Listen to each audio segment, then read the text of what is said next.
Hey everyone, welcome to Pathfinders, a hiking podcast with Brian. I'm your host, Brian Hudson. Today, we're exploring the best of glamping hiking adventures, where trail time meets cozy comfort. Joining me today is my good friend, Caitlin Carr. We'll show how a comfort-first base camp boosts recovery, safety, and motivation.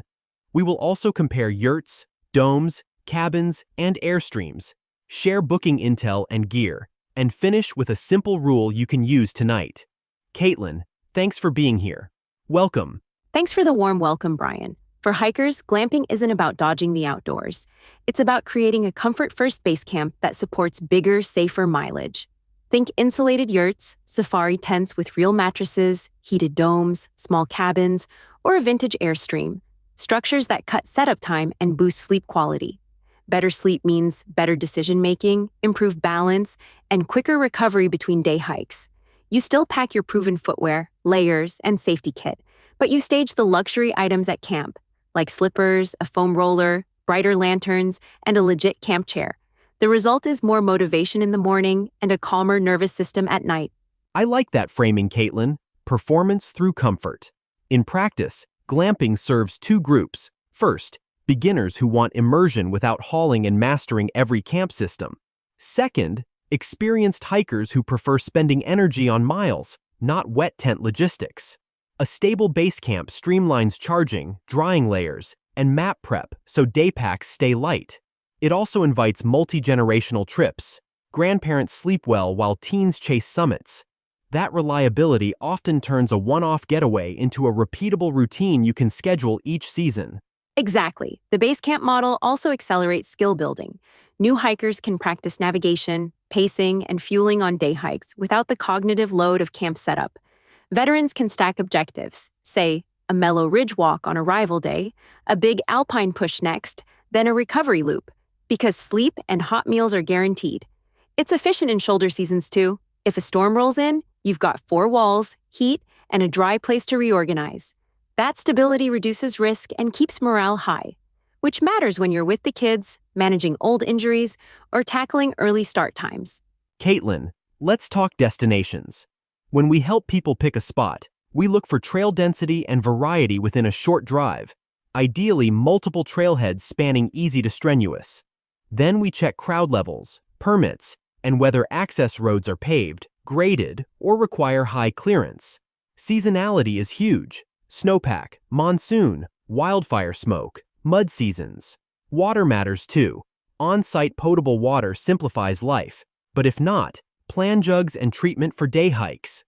Finally, parking proximity and privacy also shape the vibe. If you're hauling a cooler, being able to park beside the unit beats schlepping gear a quarter mile. For inspiration, Brian, a few regions punch above their weight. Sedona pairs red rock vistas with shoulder season warmth. Book early and start at civil twilight. The Smokies and Blue Ridge bring lush forests and waterfalls. Watch summer humidity and permits. Moab with Arches Canyonlands offers slick rock and big sky. Spring and fall are terrific times. Roads vary after storms. Pacific Northwest rainforests deliver ferns, sea stacks, and microspikes in winter. Adirondacks mix peaks and quiet lakes. Overseas, you may want to consider Scotland's Highlands, the Dolomites via Ferrata towns, or New Zealand's Southern Alps. When comparing lodgings, I prioritize insulation and reliable heat, or AC, then bathroom setup. A private bath is great, but a clean shared bath with hot water and a short walk often works. Also, check kitchen details such as cooktop, grill, fridge size, and on-site water. Parking next to the door is also something to look for. Privacy and stargazing add magic. For booking, target shoulder seasons, note minimum night rules, pet and family policies, quiet hours, and cancellations. In bear or fire season, confirm storage, trash handling, burn bans, and check-in windows. Comfort can stay at the camp while your pack stays focused on performance activities. I stage slippers, a cozy mid-layer, compact foam roller, plush camp chair, bright lantern, and an extension cord with a power bank hub. On the trail, you want to keep it tight. Think about proven footwear, breathable socks, base layers, insulation, rain shell, sun hat, headlamp, compact first aid, blister kit, water treatment, trekking poles, and microspikes in shoulder season. I also add earplugs, eye mask, quick dry towel, camp sandals, a portable coffee setup, a couple trash bags, and a small notebook. Meals can be a performance lever. With a kitchen or grill, build high-protein dinners, salmon, quinoa, colorful vegetables, or lean tacos, and keep a small cooler with a block of ice. Store all food per site rules in vehicles or bear boxes. For fast mornings, premix oats with protein, add hot water, and go. Rehydrate with electrolytes after hot hikes. Treat serviced sites like backcountry, wildlife-proof crumbs, honor quiet hours, respect boundaries, obey fire restrictions, and pack out micro-trash. A clean site deters critters and keeps everyone happy. What makes glamping different is better mattresses, hot showers, and sometimes saunas or hot tubs that translate into lower soreness and steadier moods. I like a simple nightly routine, 2 minutes each for calves, quads, hips, and back, plus hydration and 20-30 grams of protein before sleep. For itineraries, build a base camp arc of 2 or 3 day hikes with varied intensity. Aim for early trailheads to take advantage of cool temperatures and solitude. Always consider bad weather alternatives such as nature walks, visitor centers, local museums, hot springs, or a skills session on navigation and foot care under the shelter if storms roll through. For families and couples, small design choices matter. Look for kid-friendly railings, loft ladders with gates, and a layout that separates sleep and hangout zones.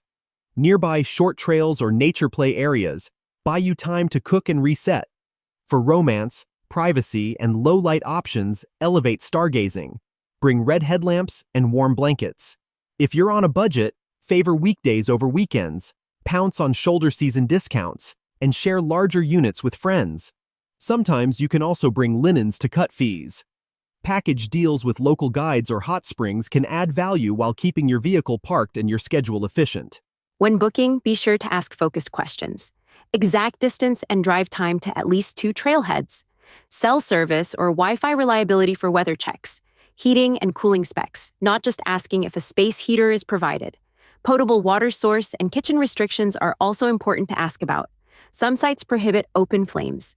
I also would suggest asking how far parking is from the door. And is there a cart? What wildlife is common and how is trash handled? Any road or generator noise? On sustainability issues, look for eco-certifications, solar or renewable power, rainwater or low-flow fixtures, and partnerships with local guides. Give them bonus points if they support nearby trail stewards or fire-resilient landscaping. Weather planning is what threads everything together. Check multiple forecasts, wind, freezing levels, and smoke or air quality. Map Plan B, trailheads for mud or ice, plus sheltered communal areas for storms. Check on tech, preload offline maps, set an emergency communications plan, and bring a simple charging station. Then set intentional screen limits to deepen the experience. Here's one great actionable tip you can implement. Perform the 30-10 rule. Book within 30 minutes of at least 2 appropriate trailheads, and do a 10-minute post-hike mobility routine before dinner for your calves, hips, and back. Brian, here's how that plays out. Say you book a heated yurt outside Moab, 22 minutes from 2 trailheads with a moderate mesa loop and a strenuous canyon climb.